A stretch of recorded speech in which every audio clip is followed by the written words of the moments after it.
بسم اللہ الرحمن الرحیم۔ اسلام سے پہلے دور جاہلیت میں سفر کے متعلق اہل عرب کے مختلف اور عجیب و غریب توہمات تھے۔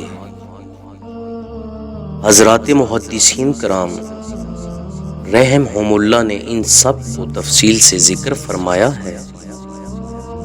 سفر کے متعلق اہل عرب کا یہ گمان تھا کہ اس سے مراد وہ سانپ ہے جو انسان کے پیٹ میں ہوتا ہے۔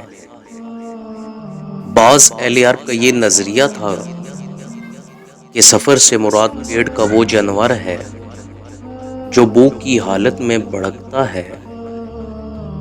بعض کے نزدیک سفر ان کیڑوں کو کہتے ہیں جو جگر اور پسلیوں کے سرے میں پیدا ہو جاتے ہیں۔ بعض لوگ یہ کہتے ہیں کہ سفر ایک مشہور مہینہ ہے جو محرم اور ربیع الاول کے درمیان آتا ہے۔ لوگوں کا اس کے متعلق یہ گمان ہے کہ اس ماہ میں بکثرت مصیبتیں اور آفتیں نازل ہوتی ہیں۔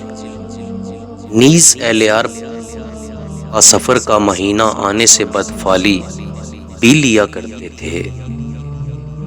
حضرت امام مالک رحمۃ اللہ تعالی علیہ کا بیان ہے کہ ایام جاہلیت میں لوگ سفر کو ایک سال حلال اور ایک سال حرام ٹھہرایا کرتے تھے۔